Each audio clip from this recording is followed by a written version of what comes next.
انتہائی ادب کے ساتھ معزز مہمان فضیلت الشیخ حضرت مولانا عبدالغفار صاحب سلفی حفظہ اللہ بنارس، آپ سے گزارش ہے کہ آپ تشریف لے آئیں اور اپنے خطاب سے ہم تمام سامعین کو مستفید فرمائیں۔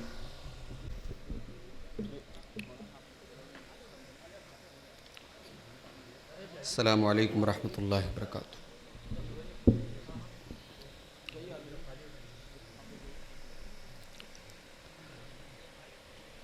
الحمد للہ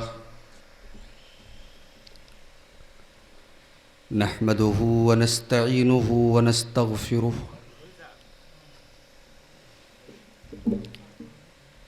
ونعوذ باللہ من شرور انفسنا ومن سیئات اعمالنا من يهده الله فلا مضل له ومن يضلل فلا هادي له واشهد ان لا اله الا الله وحده لا شريك له واشهد ان محمدا عبده ورسوله يا أيها الذين آمنوا اتقوا الله حق تقاته ولا تموتن إلا وأنتم مسلمون يا أيها الناس اتقوا ربكم الذي خلقكم من نفس واحدة وخلق منها زوجها وبث منهما رجالا كثيرا ونساء واتقوا الله الذي تساءلون به والأرحام إن الله كان عليكم رقيبا يا أيها الذين آمنوا اتقوا الله وقولوا قولا سديدا يصلح لكم أعمالكم ويغفر لكم ذنوبكم ومن يطع الله ورسوله فقد فاز فوزا عظيما أما بعد فإن خير الحديث كتاب الله وخير الهدي هدي محمد صلى الله عليه وسلم وشر الأمور محدثاتها وكل محدثة بدعة وَكُلَّ بِدْعَةٍ ضَلَالَةٍ وَكُلَّ ضَلَالَةٍ فِي النَّارِ۔ اعوذ باللہ من الشیطان الرجیم، بسم اللہ الرحمن الرحیم۔ وما محمد الا رسول قد خلت من قبله الرسل أَفَإِن مَّاتَ أَوْ قُتِلَ انقلبتم على أعقابكم ومن ينقلب على عقبيه فلن يضر الله شيئا وسيجزي الله الشاكرين۔ وقال تعالى في مقام آخر: كل من عليها فان وَيَبْقَى وَجْهُ رَبِّكَ ذُو الْجَلَالِ وَالْإِكْرَامِ۔ معزز علماء کرام، محترم بزرگوں، نوجوان ساتھیوں، پردہ نشین ماں اور بہنوں، پیارے بچوں، گلواں نصیر پور نام کے اس گاؤں میں اللہ تعالیٰ کی توفیق سے ایک دینی مجلس میں ہم اور آپ جمع ہوئے ہیں۔ یہاں آنے کے بعد معلوم ہوا کہ گاؤں کی ایک اہم شخصیت کا انتقال ہو گیا، اور ہم لوگ جب یہاں پہنچے تو تھوڑی ہی دیر پہلے معلوم ہوا کہ جنازہ میت بھی لائی گئی ہے۔ ہم سب جانتے ہیں موت سب کو آنی ہے، موت سے کوئی چھٹکارا نہیں ہے، موت سے کوئی بچ نہیں سکتا۔ اور موت کب آئے گی اس کا کوئی گارنٹی نہیں ہے، کوئی علم نہیں ہے کسی کو۔ اللہ تعالیٰ نے جن چیزوں کا علم اپنے پاس رکھا ہے ان چیزوں میں سے ایک چیز ہے موت کا علم۔ وما تدری نفس بأی ارض تموت، انسان کب مرے گا، کہاں مرے گا، یہ صرف اللہ کو معلوم ہے۔ بہرحال جن کے گھر میں میت ہوئی ہے، یقیناً یہ وقت ان کے لیے بڑے دکھ کا ہے، بڑے غم کا ہے، بڑے صدمے کا ہے۔ رب العالمین مرحوم کی مغفرت فرمائے اور ان کے تمام گھر والوں کو، خاص طور سے عورتیں جو ہوتی ہیں، خواتین، صبر کا معاملہ ان کے یہاں کم ہوتا ہے، اور اکثر ایسا بھی ہوتا ہے کہ میت کا نام لے لے کر عورتیں چیخنے لگتی ہیں، بلند آواز سے رونے لگتی ہیں۔ شریعت میں یہ تمام چیزیں صحیح نہیں ہیں۔ رونا منع نہیں ہے، غم کا اظہار کرنا منع نہیں ہے، مگر غم بھی ہم شریعت کے دائرے میں رہ کر کے ظاہر کریں گے۔ ہم غم ظاہر کرنے میں بھی آزاد نہیں ہیں کہ جیسے چاہے ویسے ہم غم ظاہر کریں گے۔ ہم اپنے دل کے غم کو بھی شریعت کی حد میں رہ کر کے ظاہر کریں گے۔ آپ جانتے ہیں ہمارے پیارے نبی محمد الرسول اللہ صلی اللہ علیہ وسلم کے لخت جگر کا، آپ کے بیٹے کا انتقال ہوا۔ بخاری کے الفاظ ہیں، اللہ کے نبی اپنے بیٹے کو گود میں لیے ہوئے، اپنے بیٹے کو اللہ کے نبی گود میں لیے، اکلوتا بیٹا ہے آپ کا۔ ظاہر سی بات ہے بیٹے کی خواہش ہر انسان کو ہوتی ہے، اللہ کے نبی کو بھی اپنی اس نرینہ اولاد سے، اپنے اس بیٹے سے جس کا نام ابراہیم تھا، بڑا پیار تھا۔ لیکن بچپن کی عمر ہے، 4 یا 5 سال، جیسا کہ مورخین نے، سیرت نگاروں نے لکھا ہے، اس بچے کی عمر تھی اور اس بچے کی آخری سانسیں چل رہی ہیں۔ اللہ کے نبی اپنے بچے کو گود میں لیے ہیں، ایک باپ کی آنکھوں کے سامنے اس کی اکلوتی نرینہ اولاد، اکلوتا بیٹا دنیا سے جا رہا ہے، مگر اللہ کے نبی کی زبان پر جو کلمات ہیں وہ پوری امت کے لیے نمونہ ہیں۔ اللہ کے نبی رو رہے ہیں، آپ کی آنکھوں سے آنسو بہہ رہے ہیں، مگر اللہ کے نبی کیا فرماتے ہیں؟ ان العین تدمع والقلب یحزن ولا نقول الا ما یرضی ربنا۔ ہماری آنکھوں سے آنسو ضرور بہہ رہے ہیں، ہمارے دل میں غم ضرور ہے، لیکن اے ابراہیم، ہم زبان سے کوئی ایسی بات تیرے جانے کے دکھ میں، تیرے صدمے میں، اے ابراہیم، تیرا باپ کوئی ایسا جملہ اپنی زبان سے نہیں نکالے گا جس سے اللہ ناراض ہو جائے۔ یہ اسوہ ہے ہمارے نبی کا۔ میں اس اسوے کی روشنی میں مرحوم کے تمام گھر والوں کو یہ وصیت کرتا ہوں، اور ایک چھوٹا بھائی ہونے کے ناطے اس گھر کے تمام افراد کو میں یہ وصیت کرتا ہوں کہ آپ صبر سے کام لیں، خواتین بھی صبر سے کام لیں، اور مرحوم کے حق میں دعائیں مغفرت کریں۔ اللہ تعالیٰ ان کی مغفرت فرمائے، ان کی قبر میں ان کو سکون عطا فرمائے، اور ان کے تمام لاواحقین کو، تمام گھر والوں کو صبر کی توفیق نصیب فرمائے۔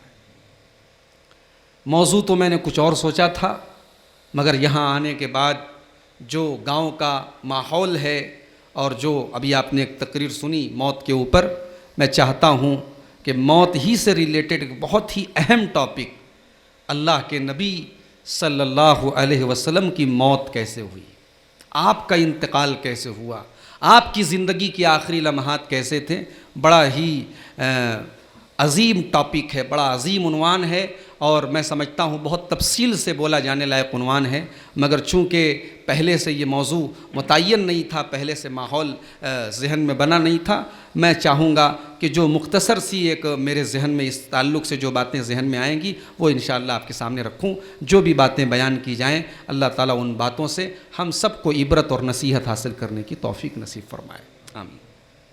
میرے بھائیوں، آپ جانتے ہیں کہ انسان کی بے بسی کا سب سے بڑا اظہار اس کی موت کے ٹائم ہوتا ہے۔ کروڑوں کی پراپرٹی ہو انسان کے پاس، اربوں کی سمپتی کا مالک ہو، مگر موت جب آ جاتی ہے تو کوئی علاج کام نہیں آتا۔ ایک ایسا وقت آتا ہے جب ڈاکٹر بھی کہہ دیتا ہے کہ اب ہمارے ہاتھ میں کچھ نہیں ہے، اب ان کو دوا کی نہیں، اب دعا کی ضرورت۔ قرآن کریم میں اللہ تعالیٰ نے سورہ واقعہ کے اندر انسان کی اس بے بسی کا نقشہ کھینچا ہے۔ فَلَوْلَا إِذَا بَلَغَتِ الْحُلْقُومَ وَأَنْتُمْ حِينَئِذٍ تَنْظُرُونَ وَنَحْنُ أَقْرَبُ إِلَيْهِ مِنْكُمْ وَلَكِنْ لَا تُبْصِرُونَ۔ میرے بندو، جب کسی کی موت کا ٹائم قریب آتا ہے، جب روح کے نکلنے کا ٹائم آتا ہے، جب روح حلق تک پہنچ جاتی ہے اور تم مرنے والے کے قریب بیٹھے رہتے ہو، تم اپنی آنکھوں سے اس کے مرنے کا منظر دیکھتے رہتے ہو۔ بیوی کے سامنے شوہر مر رہا ہے، اولاد کے سامنے باپ کا انتقال ہو رہا ہے، بیٹے کے سامنے باپ مر رہا ہے، بھائی کے سامنے بھائی کی موت آ رہی ہے۔ وَأَنْتُمْ تَنْظُرُونَ، تم اپنی آنکھوں سے دیکھ رہے ہو۔ وَنَحْنُ أَقْرَبُ إِلَيْهِ مِنْكُمْ وَلَكِنْ لَا تُبْصِرُونَ۔ میرے بندو، تم یہ سمجھتے ہو کہ مرنے والے کی چارپائی کے پاس تم بیٹھے ہو، تم سے زیادہ قریب تو کوئی نہیں ہے۔ تمہارا رب، تمہارا مالک تم سے بھی زیادہ اس مرنے والے کے قریب ہے، اس کی شہرک سے بھی زیادہ اس کے قریب اس کا رب ہے، اس کا اللہ ہے، اس کا مالک ہے۔ ہم تم سے بھی زیادہ مرنے والے کے قریب ہیں۔ فَلَوْلَا إِن كُنتُمْ غَيْرَ مَدِينِينَ تَرْجِعُونَهَا إِن كُنتُمْ صَادِقِينَ۔ میرے بندو، مرنے والے کی روح اس کے بدن سے نکل رہی ہے، تھوڑی دیر کے بعد وہ بے جان ہو جائے گا، اس کی زندگی نکل جائے گی، اس کی جان نکل جائے گی۔ میرے بندو، اگر تمہارے اوپر کسی کا پاور نہیں ہے، کسی کا اختیار نہیں ہے، کسی کا کنٹرول نہیں ہے، اگر تم کسی کے قبضے میں نہیں ہو، تو ذرا مرنے والے کو مرنے سے بچا کر کے دکھا دو، ذرا اس کی روح کو نکلنے سے بچا کر کے دکھا دو، ذرا اس کی جان نکلنے سے تم اس کو بچا کر کے دکھا دو۔ تم کبھی ایسا نہیں کر سکتے، کیونکہ تم بے بس ہو، تم کمزور ہو۔ موت کا فرشتہ آ جائے گا تو تم موت سے نہیں بچ سکتے۔ اگر اس کائنات میں موت سے کسی کو چھٹکارا ہوتا، اگر اللہ تعالیٰ موت سے کسی کو بچا کر کے رکھتا، تو شاید اپنے نبیوں کو اللہ تعالیٰ موت سے بچا کر کے رکھتا، مگر اللہ نے اپنے نبیوں پر بھی موت طاری کی، اور جتنے نبی آئے ان کی پیدائش بھی ہوئی، انہوں نے ایک زندگی گزاری، اور اس کے بعد ان کی وفات بھی ہوئی، ان کا انتقال بھی ہوا، ان کے اوپر موت آئی۔ اور تمام نبیوں کے سلسلے کی آخری کڑی سید الاولین والآخرین، امام الانبیاء رحمت للعالمین جناب محمد الرسول اللہ صلی اللہ علیہ وسلم کے اوپر بھی موت طاری ہوئی، اور 63 سال کی عمر گزارنے کے بعد، اور اللہ کے پیغام کو اللہ کے بندوں تک پہنچانے کے بعد، اور اللہ کے دین کو اللہ کے بندوں تک پہنچانے کے بعد، اللہ کے نبی بھی اس دنیا سے تشریف لے گئے، آپ کے اوپر بھی موت آئی۔ اور یہاں میں آپ کو ایک بات بتانا چاہتا ہوں کہ اللہ کے نبی صلی اللہ علیہ وسلم کو احساس ہو گیا تھا اپنی زندگی کے آخری دنوں میں، اللہ تعالیٰ کی طرف سے ایسی نشانیاں آپ کو بتا دی گئی تھی، اور آپ کو یہ احساس ہو گیا تھا کہ اب آپ کا آخری وقت ہے۔ مسند احمد کی روایت ہے، اللہ کے پیارے نبی حضرت معاذ ابن جبل رضی اللہ تعالیٰ عنہ کو یمن کی طرف بھیج رہے ہیں۔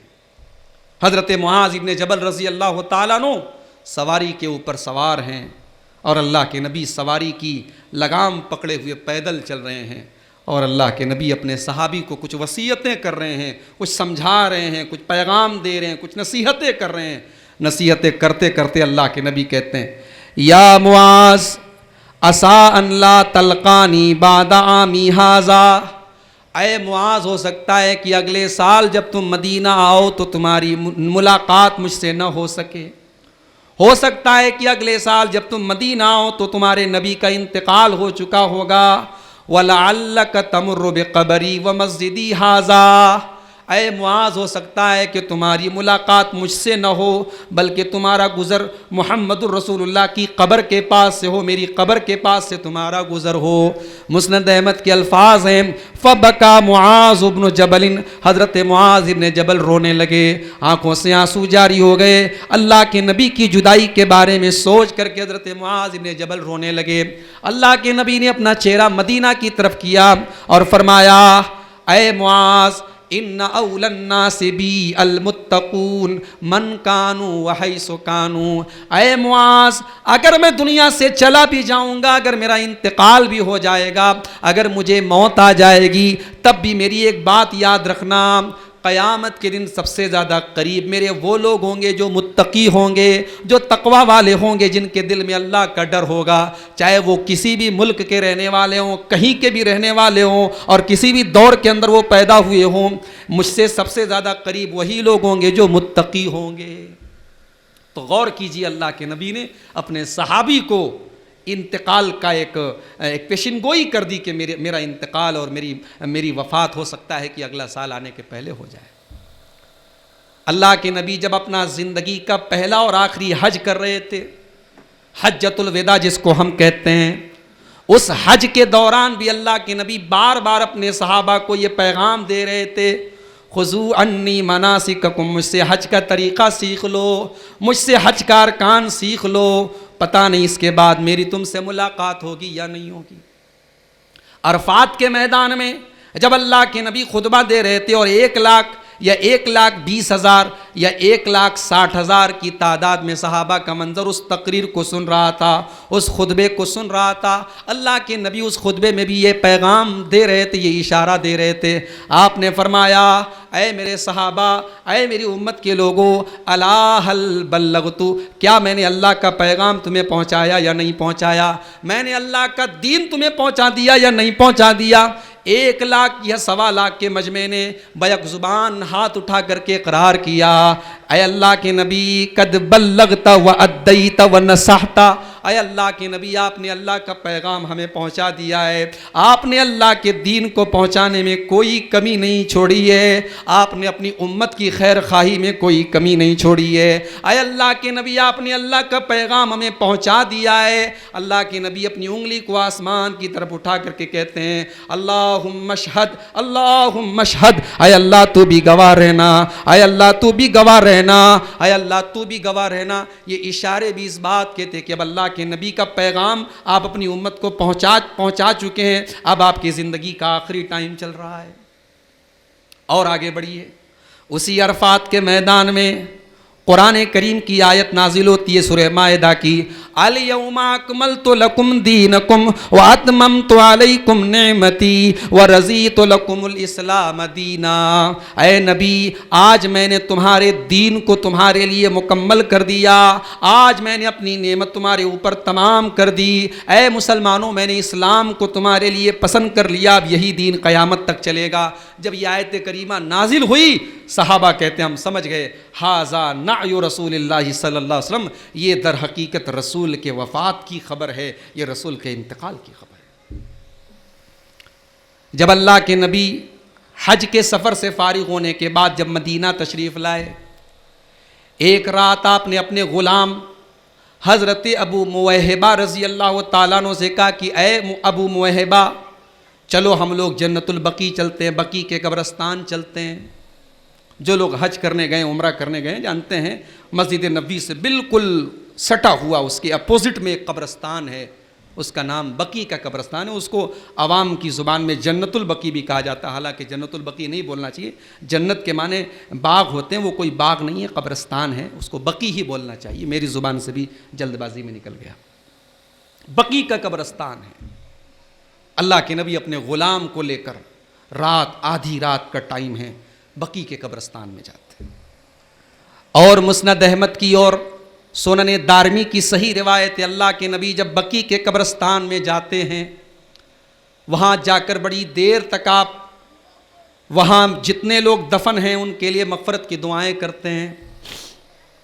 اس کے بعد اللہ کے نبی کہتے ہیں کہ اے بقیع کے اندر دفن مسلمانوں، تمہیں مبارک ہو، تم اللہ کو پیارے ہو چکے ہو، تم اللہ کے پاس جا چکے ہو۔ مسلمانوں کے اوپر جو حالات اس وقت ہیں، اس سے بہتر حالات میں تم اللہ کو پیارے ہو چکے ہو، اللہ کے پاس جا چکے ہو، تم اچھی حالت میں ہو۔ آپ نے اسی حدیث میں آپ نے یہ بھی فرمایا، اے بقیع کے قبرستان میں دفن مسلمانوں، اب تو فتنوں کا دور آ چکا ہے، فتنے ایک کے بعد ایک آ رہے ہیں، اور ہر بعد والا فتنہ پہلے سے زیادہ برا ہے۔ جب آپ نے بڑی دیر تک دعا کی اور قبرستان میں کھڑے ہو کر کے یہ بات کہی، اس کے بعد آپ جب پلٹے ہیں، آپ نے حضرت ابو موہبہ سے کہا کہ اے ابو موہبہ، جانتے ہو اللہ تعالیٰ نے مجھے 2 آپشن دیا ہے، اللہ نے ایک آپشن مجھے یہ دیا ہے، اوتی تو مفاتیح خزائن الدنیا، مجھے دنیا کے تمام خزانوں کی چابیاں دے اللہ تعالیٰ دے رہا ہے، دنیا کے تمام خزانوں کی چابیاں مجھے مل رہی ہیں، والخلد فیہا، اور دنیا میں ہمیشہ رہنے کا آپشن بھی مجھے مل رہا ہے، اور دوسرا آپشن اللہ تعالیٰ مجھے یہ دے رہا ہے کہ میں اپنے رب کے پاس چلا جاؤں اور اپنے رب کی جنت میں چلا جاؤں۔ اے ابو موہبہ تم بتاؤ مجھے کیا کرنا چاہیے؟ ابو موہبہ کہتے ہیں کہ اے اللہ کے نبی، آپ دنیا کے خزانوں کی چابیاں اور دنیا میں ہمیشہ رہنے کے آپشن کو لے لیجئے، کیونکہ اس کے بعد بھی آپ کو جنت ملے گی۔ اے اللہ کے نبی آپ یہ اختیار قبول کر لیجئے۔ اللہ کے نبی نے فرمایا نہیں نہیں ابو موہبہ، واللہ اللہ کی قسم میں اپنے رب سے ملاقات کو پسند کروں گا، میں نے اپنے رب کی ملاقات کو دنیا کی نعمتوں اور دنیا کے خزانوں پر ترجیح دی ہے، میں اپنے رب کے پاس چلا جاؤں گا، میں اس کو پسند کر رہا ہوں۔ حضرت ابو موہبہ کہتے ہیں کہ اسی دن کے بعد سے جب اللہ کے نبی گھر آئے تو آپ بیمار پڑے، اور اس کے بعد آپ کا اسی بیماری میں انتقال ہو گیا۔ اسی دن قبرستان سے گھر آنے کے بعد جب اللہ کے نبی گھر پہنچے تو آپ کے سر میں بہت تیز درد ہو رہا تھا۔ آپ نے حضرت عائشہ کو بلا کر کے کہا واہ رأسہ، اے عائشہ میرا سر بہت تیز دکھ رہا ہے، اور سر میں درد سے آپ کی جو بیماری شروع ہوئی پھر وہ بیماری بخار میں اور تکلیف میں بڑھتی چلی گئی۔ اور آگے بڑھیے، اللہ کے نبی صلی اللہ علیہ وسلم بیمار ہوئے، اور بیماری کے ان ایام میں سخت بخار میں آپ مبتلا ہیں، پورا بدن حرارت سے جل رہا ہے۔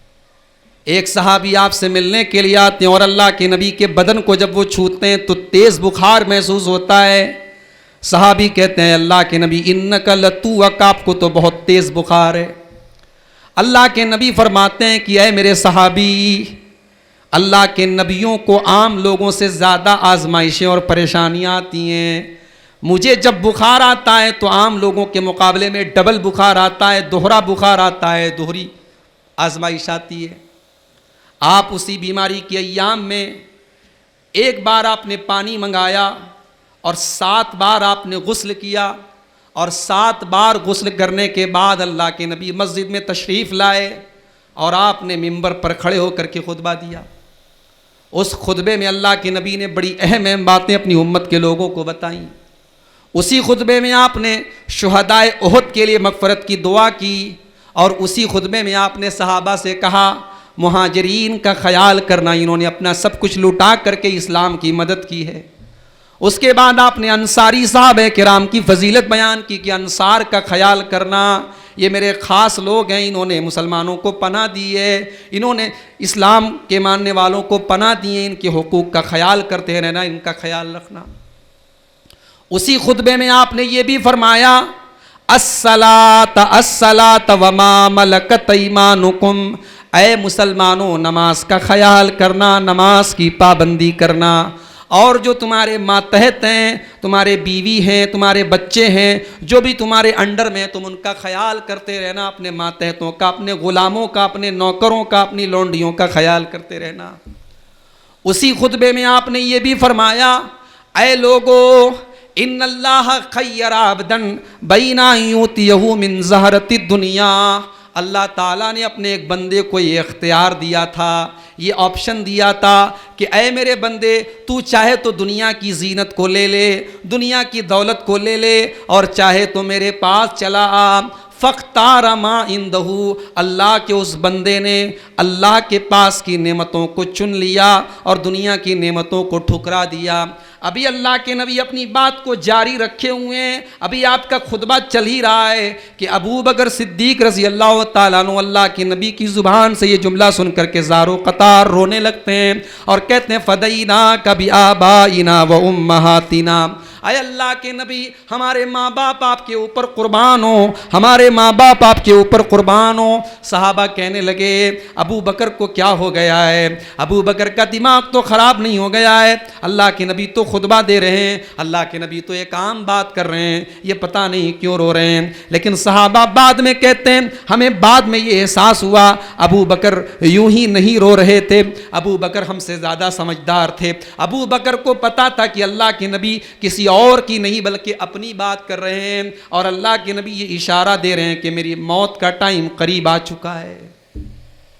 اسی خطبے میں اللہ کے پیارے نبی نے یہ بھی فرمایا، ان من امن الناس علی فی صحبتہ ومالہ ابا بکر، ہو لوگو میرے صحابہ میں سب سے زیادہ اگر میرے اوپر کسی کا احسان ہے، جس نے اپنا ٹائم دے کر، اپنا سب کچھ دے کر، اپنا مال دے کر کے میری مدد کی ہے، تو وہ ابو بکر صدیق رضی اللہ تعالیٰ عنہ ہیں۔ اے میرے صحابہ، مسجد نبوی کے اندر جتنے لوگوں کے مکان کی کھڑکیاں ہیں اور جتنے لوگوں کے مکان کے دروازے ہیں، سارے لوگوں کی کھڑکیاں اور دروازے بند کر دیے جائیں گے، الا خوقت ابی بکر، مگر ابو بکر کے مکان کا دروازہ اور ابو بکر کے مکان کی کھڑکی کو بند نہ کیا جائے۔ ابو بکر کو یہ خاصیت حاصل ہے، یہ امتیاز حاصل ہے، ابو بکر نے میرے لیے بہت کچھ کیا ہے۔ اگر میں دنیا میں کسی کو خلیل بناتا تو ابو بکر کو خلیل بناتا، لیکن اسلام کے اندر جو دوستی ہے وہی کافی ہے، اور ابو بکر میرا سب سے خاص آدمی ہے۔ اسی خطبے میں اللہ کے پیارے نبی صلی اللہ علیہ وسلم نے یہ بھی فرمایا، اخرجوا اليہود والمشرکین من جزیرۃ العرب، اے مسلمانوں کان کھول کر کے سن لو، مشرکوں کو جزیرۃ العرب میں مت رہنے دینا، ان کو عرب کی سرزمین سے نکال دینا، وہ رہیں گے تو فتنہ مچائیں گے، مشرکین کو اور یہودیوں کو یہاں سے نکال دینا۔ اسی خطبے میں آپ نے یہ بھی فرمایا، لعن اللہ الیہود والنصارى اتخذوا قبور انبیائہم مساجد، اللہ کی لعنت ہو یہود و نصارہ کے اوپر، انہوں نے اپنے نبیوں کی قبروں پر جا کر کے سجدہ کرنا شروع کر دیا، انہوں نے اپنے نبیوں کی قبروں کو مسجد بنا لیا۔ اے میری امت کے لوگوں، تم ایسا کام نہ کرنا، تم یہودیوں کے عیسائیوں کے نقش قدم پر نہ چلنا۔ یہ اللہ کے نبی صلی اللہ علیہ وسلم کا آخری خطبہ تھا۔ جمعرات کا دن مغرب کی نماز آپ نے، اپنی آخری نماز جو آپ نے پڑھائی ہے صحابہ کو، وہ مغرب کی نماز پڑھائی اور سورہ طور کی آپ نے تلاوت فرمائی۔ اس کے بعد عشاء کی نماز کے لیے جب نماز کا وقت ہوا، حضرت بلال رضی اللہ تعالیٰ عنہ آتے ہیں، اے اللہ کے نبی، والناس منتظرون، لوگ آپ کا انتظار کر رہے ہیں۔ اللہ کے نبی کھڑے ہوتے ہیں، لیکن پھر گشی طاری ہوتی، بے ہوش ہو کے گر جاتے ہیں۔ کئی بار ایسا ہوتا ہے جب اللہ کے نبی نے محسوس کر لیا کہ اب سکت نہیں ہے میرے اندر مسجد نبوی میں جا کر کے نماز پڑھانے کی، آپ نے کہا، مرو ابا بکر فلیصلی بالناس، جاؤ ابو بکر سے کہو وہ لوگوں کو نماز پڑھائیں۔ حضرت عائشہ رضی اللہ تعالیٰ عنہ کہتی ہیں کہ میں نے فوراً کہا کہ اے اللہ کے نبی، میرے باپ بڑے نرم دل کے آدمی ہیں، بڑے کمزور دل کے مالک ہیں، وہ مصلی پر کھڑے ہوں گے، قرآن پڑھیں گے تو رونے لگیں گے، ان کو اپنے رونے پر کنٹرول نہیں ہے، وہ نماز پڑھانے کے لائق نہیں ہے، کسی اور کو امام بنائیے۔ حضرت عائشہ کہتی ہیں کہ یہ بات تو میں نے زبان سے کہی تھی، مگر میرے دل کے اندر یہ چل رہا تھا، نبی کی حالت ٹھیک نہیں ہے، اللہ کے رسول بیمار ہیں، مرض الموت میں ہیں، ایسے وقت میں نبی کے مصلی پر اگر کوئی چڑھے گا تو لوگ اچھا محسوس نہیں کریں گے، یہ سوچ کر کے میں نہیں چاہتی تھی کہ میرے باپ مصلی پر چڑھیں، میں منع کرنا چاہ رہی تھی، لیکن اللہ کے نبی صلی اللہ علیہ وسلم نے فرمایا، یأبی اللہ والمؤمنون الا ابا بکر، اللہ کو اور ایمان والوں کو ابو بکر کے علاوہ کوئی اور منظور نہیں ہے، جاؤ ابو بکر سے کہو وہ لوگوں کو نماز پڑھائیں۔ 17 ٹائم کی نمازیں جناب ابو بکر صدیق رضی اللہ تعالیٰ عنہ نے پیارے نبی صلی اللہ علیہ وسلم کی زندگی میں آپ کے آخری وقت میں پڑھائی ہیں۔ اور آپ کے انتقال کے بعد جب صحابہ نے حضرت ابو بکر کو خلیفہ بنانے کی بات آئی تو صحابہ نے اسی سے استدلال کیا تھا کہ جب نماز کی امامت کے لیے نبی نے ابو بکر کو چنا ہے تو امت کی امامت کے لیے، جب اللہ کے نبی نے ہمارے دین کے لیے ابو بکر کو امام بنایا ہے تو ہماری دنیا کا امام ان سے بہتر کون ہو سکتا ہے۔ یہ استدلال کیا تھا بعض صحابہ نے کہ نبی کا ابو بکر کو اپنے مصلی پر کھڑا کرنا یہ اشارہ ہے کہ نبی کے بعد خلافت کے حقدار سیدنا ابو بکر صدیق رضی اللہ تعالیٰ عنہ۔ 17 ٹائم کی نماز ابو بکر صدیق نے پڑھائی۔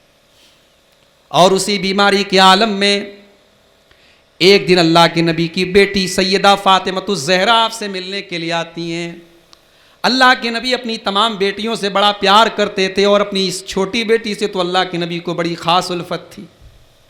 بخاری کے الفاظ حضرت عائشہ کہتی ہیں جب فاطمۃ الزہرا تشریف لاتی تھی تو اللہ کے نبی کھڑے ہو جاتے تھے اور اپنی بیٹی کا ہاتھ لے کر کے چومتے تھے اور اپنے بغل میں اپنے بازو میں حضرت فاطمہ کو بٹھایا کرتے تھے۔ آج وہی باپ جو بیٹی کے استقبال میں کھڑا ہو جایا کرتا ہے، آج وہی باپ بستر مرگ پر ہیں، مرض الموت میں، اور حضرت فاطمہ اپنے باپ سے ملنے کے لیے آئی ہیں، اپنے باپ کی عیادت کو آئی ہیں، اپنے باپ کی حالت دیکھنے آئی ہیں۔ اپنے باپ کی حالت دیکھ کر کے حضرت فاطمہ رونے لگتی ہیں، حضرت فاطمہ رونے لگتی ہیں۔ اور حضرت عائشہ کی روایت بخاری کے اندر کہ اللہ کے نبی نے حضرت فاطمہ کے کان میں کوئی بات کہی، وہ بات سن کر کے حضرت فاطمہ رونے لگی۔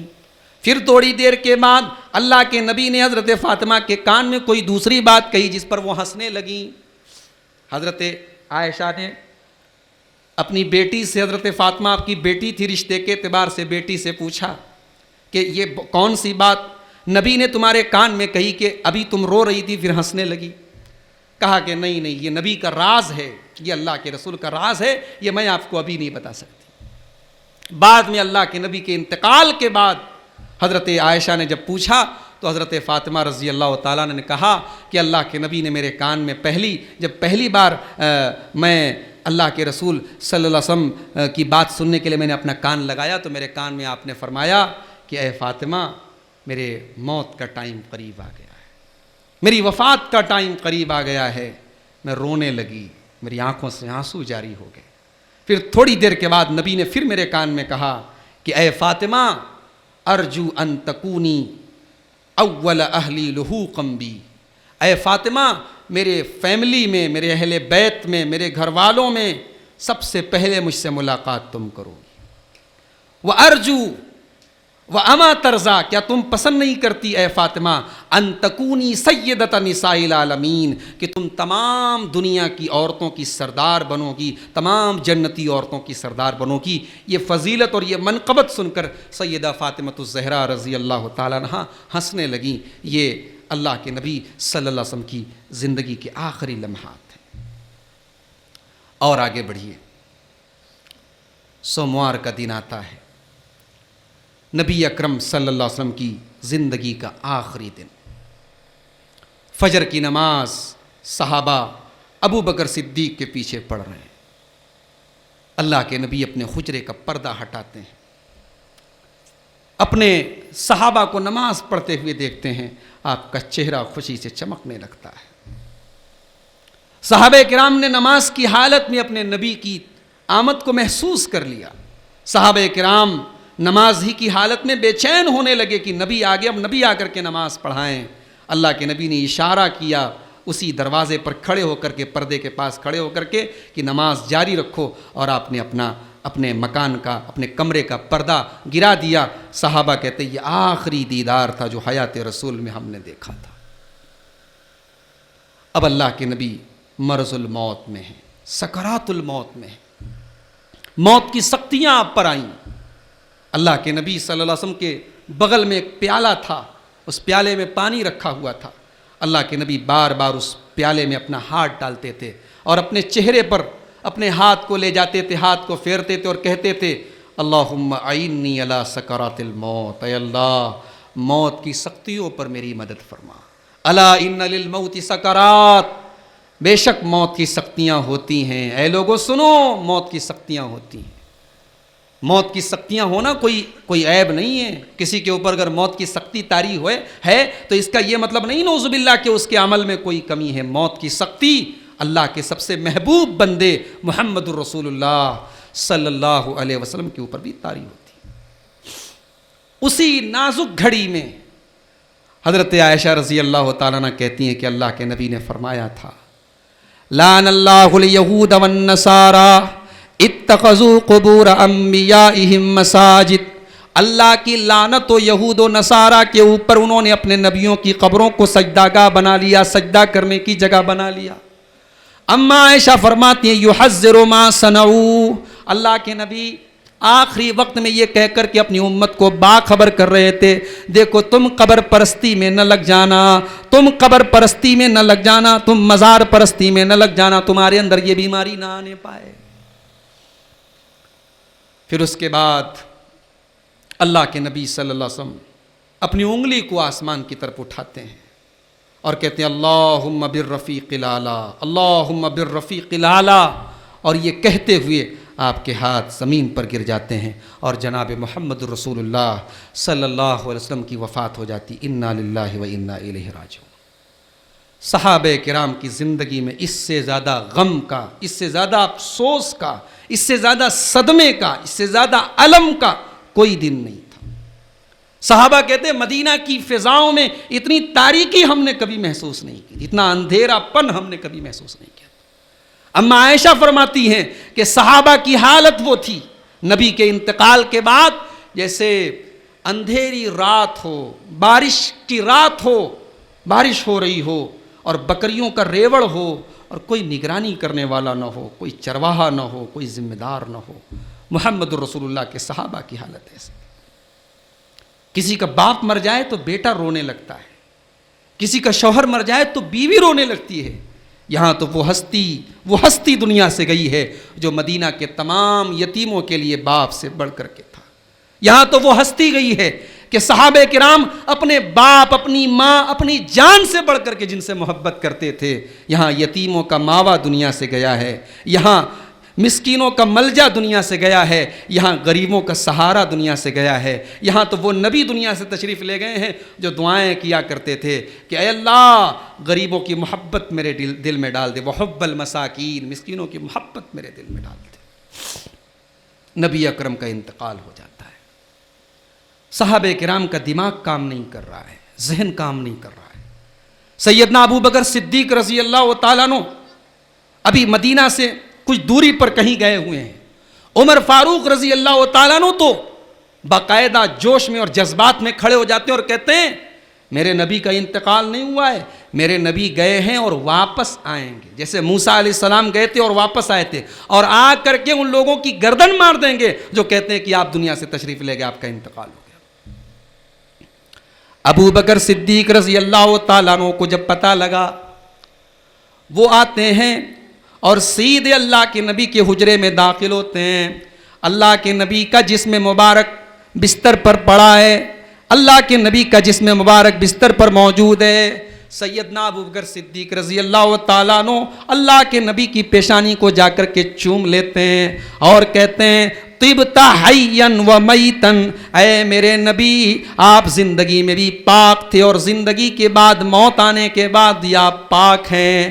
واللہ لا یجمع اللہ علیک موتتین، اے میرے نبی اللہ سب کو ایک ہی موت دیتا ہے اور وہ ایک موت آپ کے اوپر آ چکی ہے، اللہ آپ کو دو موت نہیں دے گا۔ اتنا کہنے کے بعد اور اللہ کے نبی کو چومنے کے بعد، آپ کی پیشانی کو چومنے کے بعد ابو بکر صدیق رضی اللہ تعالیٰ عنہ مسجد میں آتے ہیں اور منبر پر کھڑے ہوتے ہیں اور خطبہ دیتے ہیں، اور میں سمجھتا ہوں کہ اسلامی تاریخ کے شاندار اور یادگار خطبوں میں سے خطبہ دیتے ہیں۔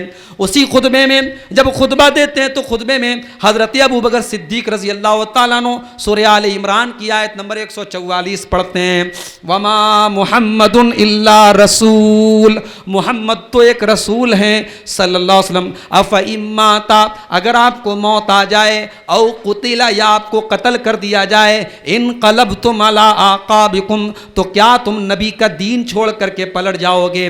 نہیں نہیں، نبی کے جانے کے بعد بھی نبی کا مشن بند نہیں ہوگا، نبی کا دین بند نہیں ہوگا۔ جب یہ آیت کریمہ حضرت ابو بکر صدیق پڑھتے ہیں، صحابہ کہتے ہیں آیت تو ہم پہلے بھی یہ پڑھتے تھے مگر آج ایسا محسوس ہو رہا ہے کہ یہ آیت آج ہی نازل ہوئی ہے اور آج پہلی بار ہم اس آیت کو سن رہے ہیں۔ اسی خطبے میں ابو بکر صدیق رضی اللہ تعالیٰ عنہ کہتے ہیں او لوگو من کان یعبد منکم محمدن فإن محمدن قد مات، جو محمد الرسول اللہ کی عبادت کرتا تھا، جو ان کو اپنا معبود مانتا تھا، وہ کان کھول کر کے سن لے کہ محمد الرسول اللہ کو موت آ چکی ہے، آپ کا انتقال ہو چکا ہے، آپ دنیا سے تشریف لے جا چکے ہیں۔ ومن کان یعبد اللہ، اور جو اللہ کی عبادت کرتا ہے وہ یہ جان لے فإن اللہ حی لا یموت، اللہ کو کبھی موت آنے والی نہیں ہے۔ یہ حضرت ابو بکر کا خطبہ جب حضرت عمر نے سنا، حضرت عمر بڑے جوش میں تھے، کھڑے تھے، بیٹھ گئے اور بیٹھنے کے بعد ان کا جوش بھی بیٹھ گیا اور انہوں نے یقین کر لیا کہ محمد الرسول اللہ صلی اللہ علیہ وسلم کے اوپر بھی موت آ چکی ہے، آپ کا انتقال ہو چکا ہے۔ منگل کے دن، سوموار کو آپ کا انتقال ہوا، منگل کے دن آپ کو نہلایا گیا، آپ کو 5 لوگوں نے مل کر کے نہلایا۔ حضرت علی رضی اللہ تعالیٰ، انہوں نے حضرت عباس جو آپ کے چچا تھے، اور حضرت عباس کے 2 بیٹوں نے، حضرت فضل بن عباس اور حضرت قطم بن عباس نے، اور 5ویں آپ کے غلام تھے حضرت شکران رضی اللہ تعالیٰ عنہ۔ ان 5 لوگوں نے، کیونکہ نبی کی وصیت تھی میرے کفن دفن کا، مجھے نہلانے کا کام میرے اہل بیت کریں گے، میرے گھر کے لوگ کریں گے، ان 5 لوگوں نے آپ کو نہلایا بغیر کپڑا اتارے، آپ کا کپڑا نہیں اتارا گیا۔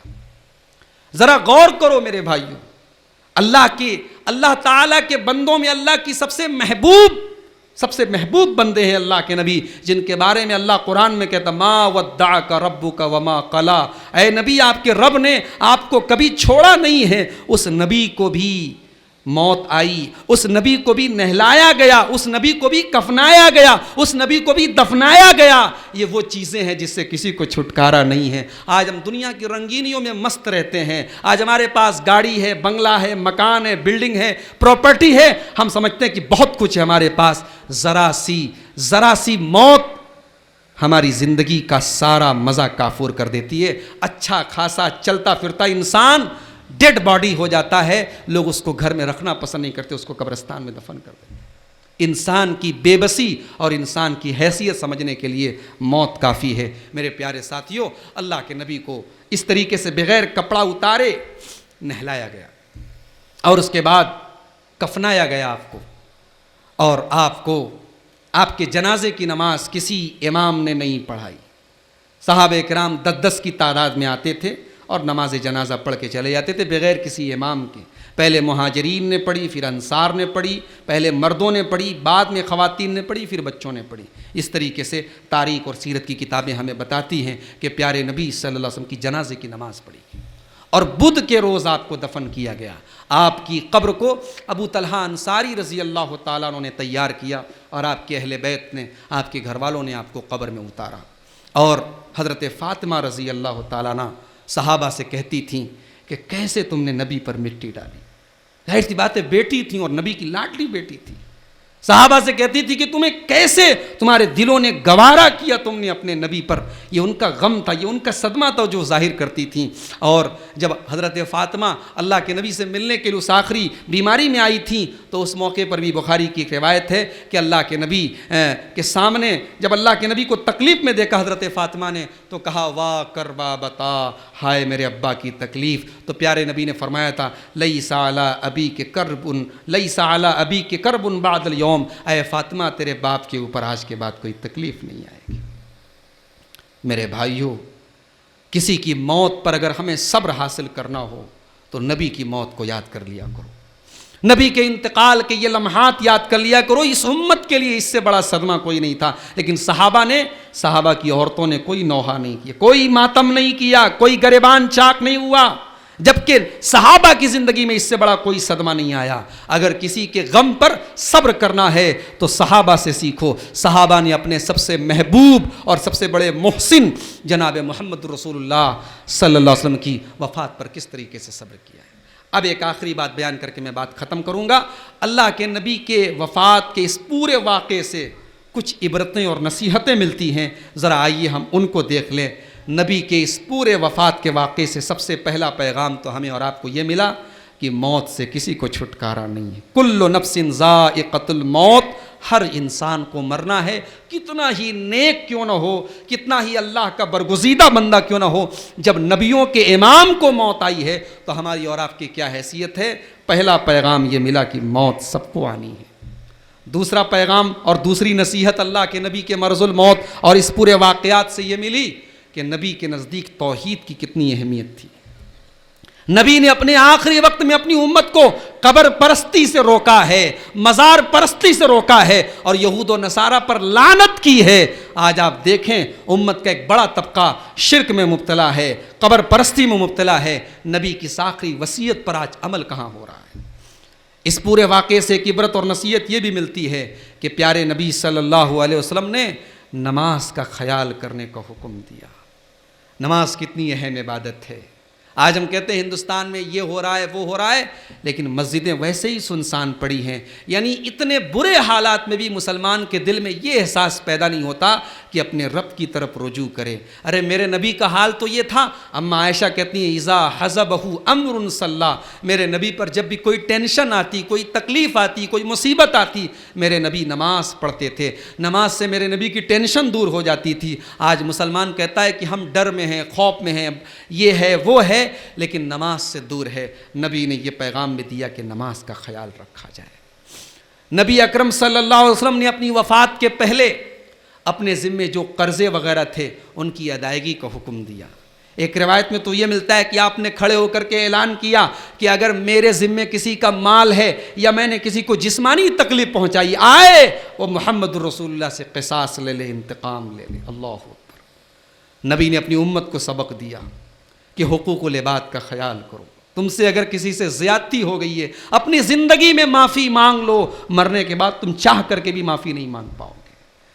پیارے نبی کے ان واقعات سے ہمیں اور آپ کو یہ سبق بھی ملا کہ پیارے نبی صلی اللہ علیہ وسلم کے صحابہ میں ابو بکر صدیق کا کیا مقام تھا کہ نبی نے خاص طور سے ان کا نام لے کر کے کہا ان کی کھڑکی اور ان کا دروازہ بند نہ کیا جائے. نبی نے ان کا نام لے کر کے کہا کہ سب سے زیادہ احسان میرے اوپر ان کا ہے، اور نبی نے ان کا نام لے کر کے کہا کہ میرے مصلے پر امامت کے لیے اگر کسی کو کھڑا کیا جائے گا تو ان کو کھڑا کیا جائے گا.